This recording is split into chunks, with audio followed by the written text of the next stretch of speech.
sleepover adventure. Julian sat on his bed, surrounded by a mountain of socks and his favorite toy dragon, Spark. Tomorrow was the big day, his first sleepover at Grandma Evelyn's house. He liked Grandma's house for lunch, but staying all night felt like sailing to a brand new planet. His tummy felt like it was full of jumpy grasshoppers. When they arrived at Grandma's front door, Julian's feet felt like they were made of lead. He squeezed his mom's hand tightly. "What if I miss my own bed?" he whispered. His mom knelt down and gave him a big squeeze. "You have your dragon, and Grandma has a heart full of stories," she said softly. The door creaked open, and Grandma Evelyn appeared, wearing an apron that smelled like cinnamon and sunshine. "Welcome to the Sleepover Club, Julian," she cheered, opening her arms wide. Julian took a deep breath and stepped inside. The hallway smelled different than home. It smelled like old books and peppermint tea. Grandma showed Julian to the starry room. It had a high bed with a thick handmade quilt and a window that looked out into the dark garden. Julian climbed onto the bed.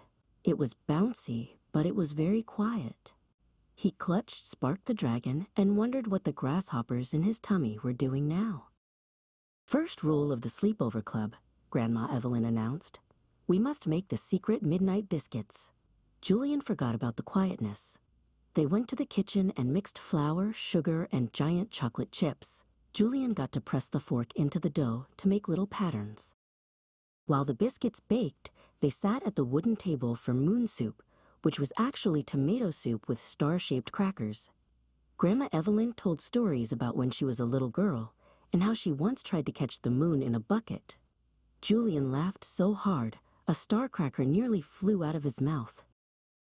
Then, the sun went down completely. The house made little creaks and groans. Julian put on his pajamas and brushed his teeth. The mirror looked different here, and the hallway felt very long.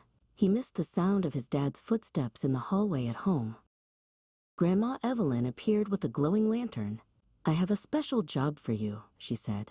She handed him a tattered book with a golden spine. "This book only likes to be read under a quilt fort." Together, they draped blankets over the chairs and crawled inside with a flashlight. As Julian listened to Grandma read about brave explorers, he realized the creaks of the house were just the building settling down for its own sleep. He felt warm and heavy.